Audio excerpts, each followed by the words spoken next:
Salve, salve galera! Sejam bem-vindos para mais um Tributologia. Esse é o programa de número 72, gravado no dia 28 de fevereiro de 2021.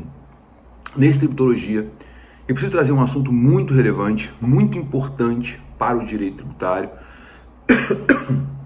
que eu tenho abordado já desde o ano passado, que é o consequencialismo das decisões do STF e muitas vezes os objetivos que o STF busca em matéria tributária, que realmente está extremamente difícil de identificar quais são esses objetivos, onde o STF quer chegar e efetivamente o que o STF quer com relação à segurança jurídica, né?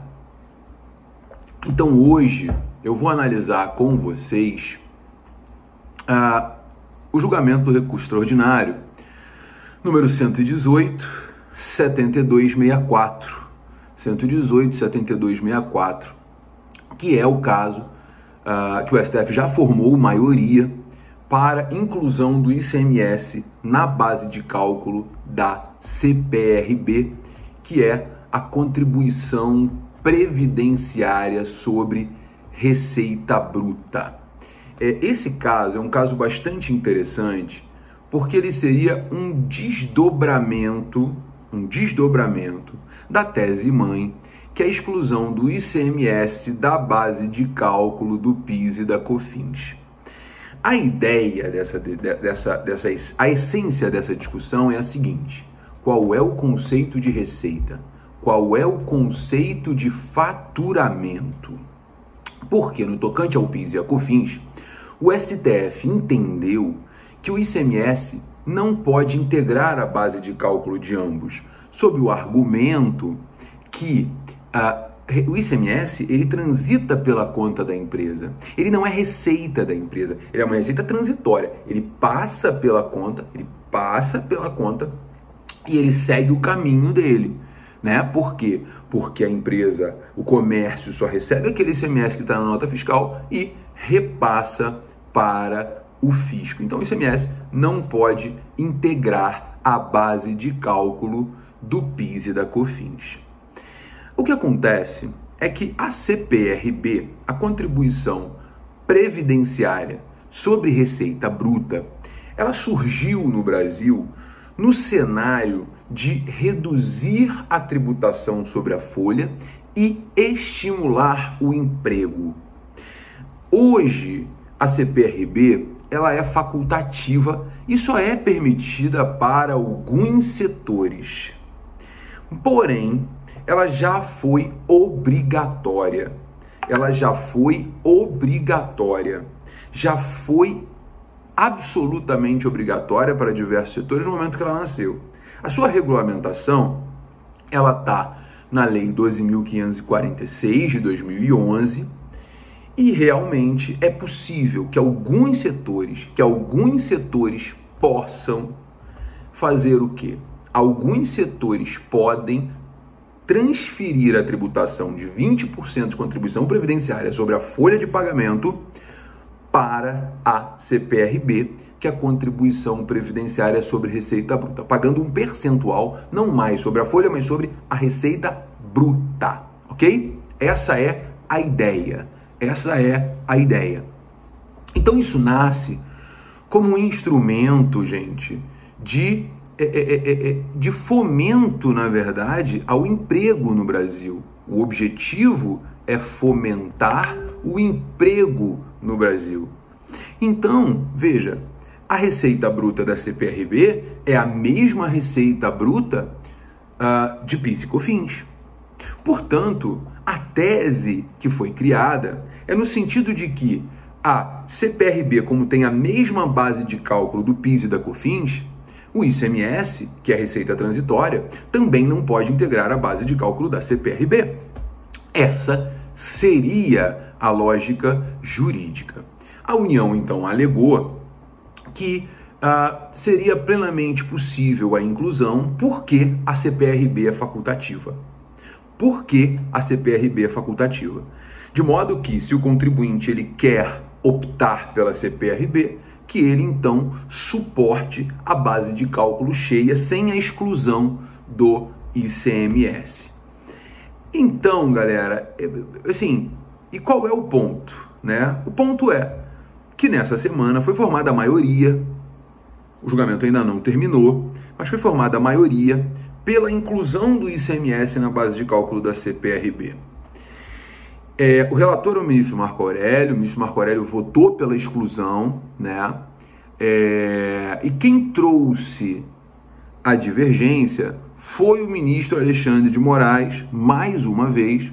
O ministro Alexandre de Moraes, ele está se demonstrando como um ministro com posicionamentos pró-fisco em praticamente todos os julgados, os votos dele são sempre pró-fisco nos últimos julgados, e não foi diferente nesse. E o ministro Alexandre de Moraes acolheu o argumento da Fazenda de que, nesse caso, a CPRB seria um benefício fiscal. Ela tem a faculdade de aderir ou não ao regime de recolhimento de contribuição previdenciária sobre receita bruta e não sobre a folha de pagamentos. E como é um benefício fiscal, não cabe a exclusão do ICMS, porque foi o próprio contribuinte que escolheu ir por esse caminho, né? E aí eu queria ler um pedacinho do seu voto aqui, que diz o seguinte: não poderia a empresa aderir ao novo regime de contribuição por livre vontade e, ao mesmo tempo, querer se beneficiar de regras que não lhe sejam aplicáveis. Ora, permitir que a recorrente adira ao novo regime, abatendo no cálculo da CPRB ou ICMS sobre ela incidente, ampliaria demasiadamente o benefício fiscal, pautado em amplo debate de políticas públicas tributárias, escreveu o ministro. Então, Alexandre de Moraes sugeriu a seguinte tese, ainda não terminou o julgamento, tá? Abre aspas, é constitucional a inclusão do ICMS na base de cálculo da CPRB. Quem acompanhou foram os ministros Dias Toffoli, Edson Fachin, Gilmar Mendes, Nunes Marques e Roberto Barroso. O ministro Roberto Barroso também é extremamente fazendário, ele tem demonstrado um posicionamento profundamente fazendário, o que é realmente muito perigoso para a gente, para nós contribuintes e para o mercado como um modo geral, porque isso gera muita insegurança jurídica, né? Enfim, como eu disse, o relator ministro Marco Aurélio entendeu que é incompatível a inclusão do ICMS na base de cálculo da CPRB. O ministro Marco Aurélio, de forma muito inteligente, não que o voto não seja inteligente, veja, mas nesse caso especificamente eu não posso ter dois conceitos de receita. Eu não posso ter dois conceitos de receita. O conceito de receita ele tem que ser um só, né? Se é receita para ICMS, é receita para CPRB. Eu não tenho, para PIS/COFINS, desculpa, é receita para CPRB e o ICMS tem que ser excluído. Eu não consigo vislumbrar de outra forma, tecnicamente falando. São votos atécnicos, né, que permitem essa inclusão, e o argumento não é jurídico. O argumento é, de novo, buscando um consequencialismo jurídico do impacto disso no orçamento público, né? E aí a gente vai ter aquela discussão eterna, se cabe ao STF resguardar o orçamento ou a Constituição. Bom, o ministro Marco Aurélio, ele aplicou o entendimento do recurso extraordinário 574706, que é a tese-mãe com a exclusão do ICMS da CPRB, né? Não compõe a base de cálculo do ICMS, do ICMS PIS/COFINS, não compõe a base de cálculo do do PIS e da COFINS o valor do ICMS, porque isso é receita transitória, portanto não entra e fica, não representa o faturamento da empresa, né? Lewandowski, Carmen Lúcia e Rosa Weber acompanharam o ministro Marco Aurélio, e eu particularmente também acompanharia. Eu acho que a lógica é a mesma, não posso mudar o conceito, efetivamente eu não posso mudar o conceito de receita e faturamento, porque a empresa pode optar ou não por aquele regime, isso não muda o conceito, né? É uma situação completamente inusitada, enfim, a CPRB nasce para gerar emprego, a CPRB nasce para desenvolver o Brasil, e aí o STF vira e fala assim, olha, se você for por ela, você vai ter tantos outros prejuízos que eu não sei se vai valer a pena. Enfim, é isso. O problema que eu acho aqui, gente, é que dias antes desse julgado, O ministro Paulo Guedes, ele pessoalmente despachou com os ministros, com o presidente do STF, com o ministro Fux, explicando o impacto financeiro das grandes teses tributárias, explicando que haverá um prejuízo aos cofres públicos caso o contribuinte ganhe as grandes teses tributárias. E aí, pessoal, eu digo para vocês, o STF é o guardião da Constituição ou do orçamento público? Eu confesso que eu acho que ultimamente o STF é o guardião do orçamento público e não mais da Constituição, né? Então, eu queria só pegar um trecho também do ministro Dias Toffoli, que é um texto do voto do ministro Dias Toffoli, que acompanhou o ministro Alexandre de Moraes.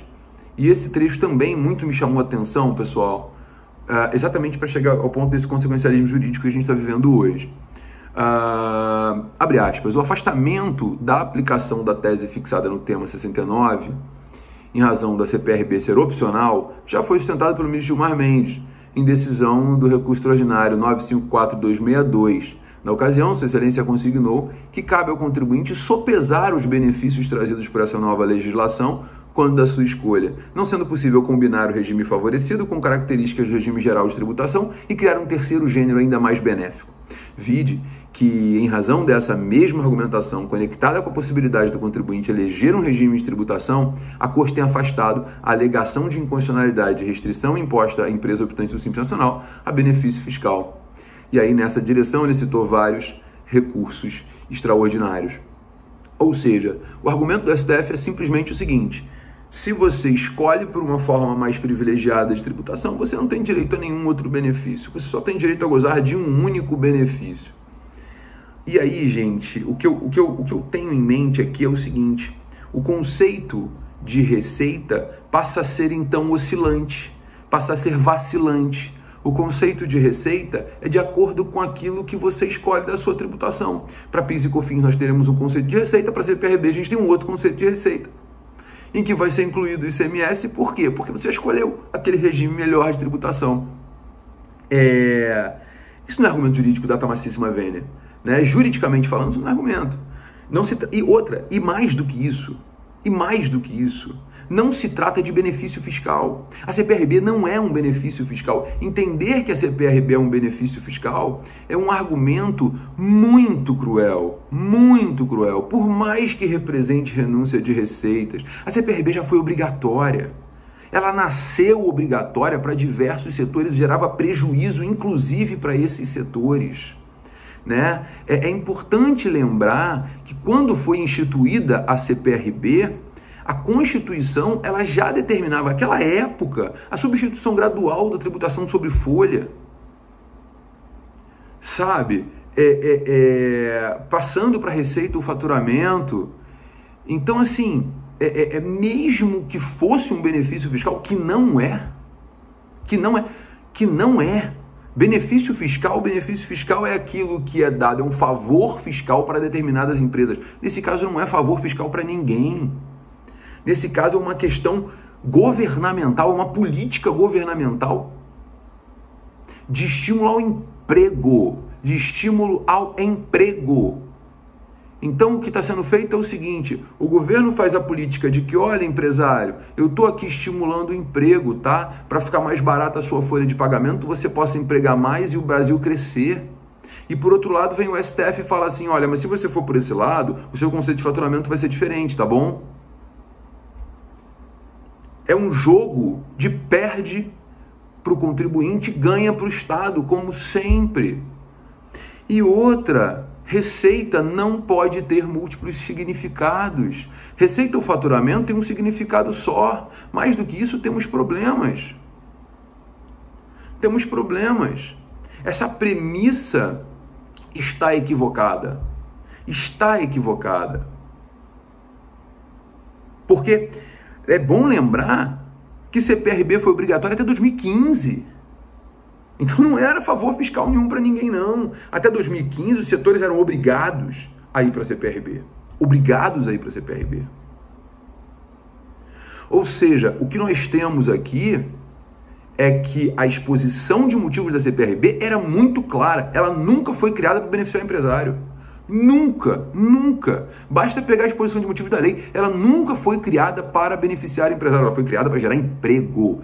Emprego. Melhorar o nível de emprego. Então, eu tenho a sensação que as decisões do STF não se aprofundam na essência do julgar, na essência do problema.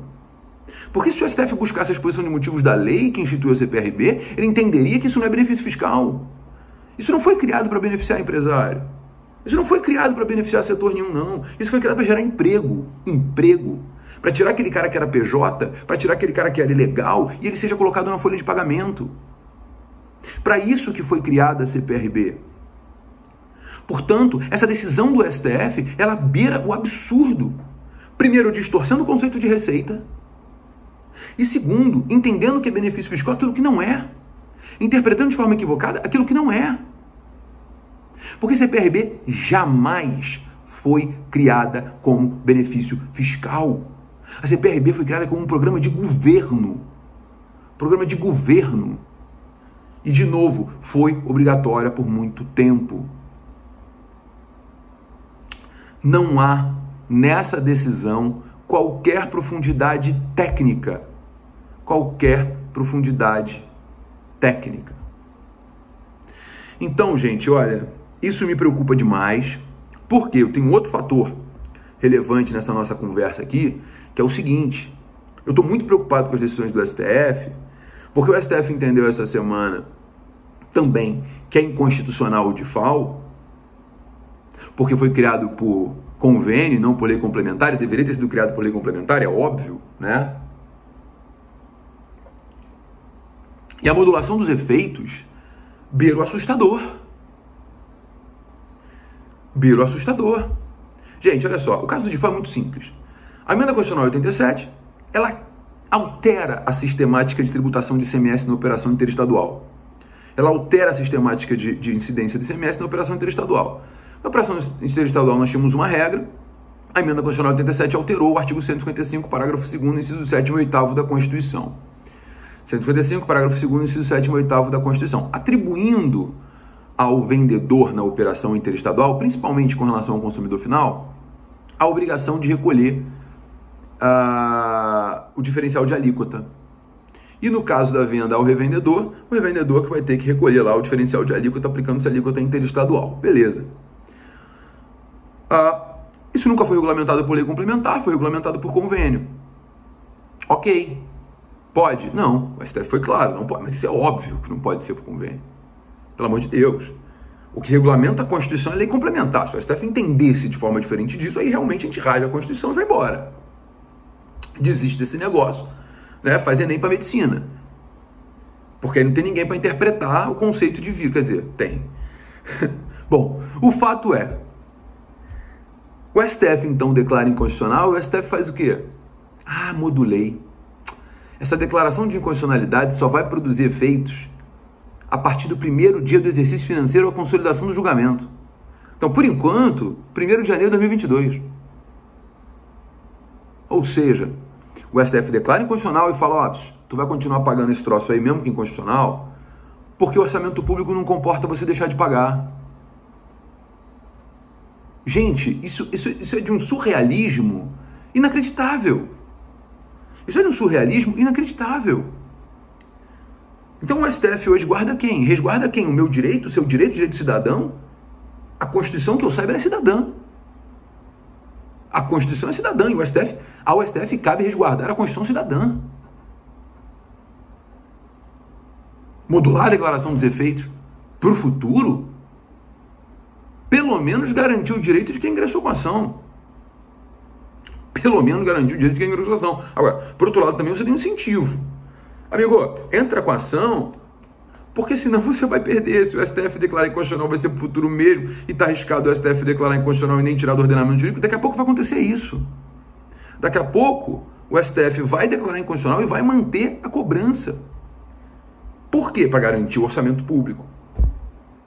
Mantendo a lei inconstitucional. Anota aí, hein? Anota aí, eu não estou muito negativo, não. Anota aí que isso vai acontecer. Então, assim, eu estou muito preocupado com o caminho que o STF está trilhando, porque efetivamente o STF ele está tratando o direito tributário como sendo basicamente uma fonte de arrecadação. Ponto, acabou. O contribuinte não tem mais direito a nada, tem direito a permanecer calado. Bom, pessoal, desculpa aí a minha insatisfação, mas eu estou buscando só uma interpretação técnica. Eu não acho que o STF tenha sido técnico na sua interpretação da CPRB. Eu não acho que o STF esteja sendo técnico quando ele obriga o contribuinte a pagar o tributo indevidamente até 1º de janeiro de 2022. E outra, por que o STF escolheu 1º de janeiro de 2022? Para dar tempo de ser criada a lei complementar. Para dar tempo de ser criada a lei complementar. Essa é a verdade. Então, a partir de 1º de janeiro de 2022 vai ser inconstitucional. E se não for criada a lei complementar até lá, se não for criada a lei complementar, até lá cada um com seus problemas. Aí também não vai poder cobrar, né, STF? Pelo menos espero eu. Tranquilo, gente? Belezinha? Fácil? Bom, dito isso, eu acho que a gente pode encerrar por aqui o Tributologia, que o objetivo não é tentar falar sobre os assuntos tributários de forma um pouco mais objetiva, mas é porque hoje eu precisava estender esses assuntos, que são assuntos muito relevantes, muito complexos e que geram, pelo menos a mim, eu acho que para todo tributarista, um pouco de angústia, de não entender o que está acontecendo, sabe? De não entender para onde estão indo os direitos, porque nós estamos perdendo, e aí eu não falo como advogado, eu falo como professor, eu falo como cidadão, nós estamos perdendo direitos diariamente. Diariamente. Nossos direitos estão sendo violados e nós não estamos vendo. Esse é um problema sério que essas interpretações superficiais e consequencialistas vão gerar no ordenamento jurídico. Essas interpretações sobre o argumento de que a proteção é econômica, o impacto econômico do direito, precisam ser muito mais apuradas, depuradas, filtradas. Por quê? Porque essas decisões desestimulam o investimento. Desestimulam o investimento. Ninguém vai aplicar dinheiro num país onde não há segurança jurídica, onde o STF não julga conforme a Constituição, mas sim conforme os interesses governamentais de proteção do orçamento público. Senhoras e senhores, eu queria agradecer a vocês a audiência dessa semana, da semana passada, agradecer o carinho. Se você curtiu Tributologia, gostaria de te pedir, por favor, compartilhe com os amigos, porque aqui o argumento é técnico, meramente técnico, e a gente precisa debater o direito tributário de forma técnica para que haja uma consolidação de conhecimento, uma consolidação do saber, e é só o saber que liberta. Então, se você gostou, curta, compartilhe nas suas redes sociais e vamos trazer mais pessoas para o debate em matéria tributária. Foi um prazer enorme estar com vocês. Se você está assistindo pelo YouTube, dá um joinha aí, né? E compartilha o vídeo direto no seu WhatsApp com a galera. Pessoal, muito obrigado. Foi um prazer enorme. E semana que vem tem mais Tributologia. Um beijo enorme para vocês e até a próxima semana com mais debates em matéria tributária. Um beijo, galera. Tchau, tchau.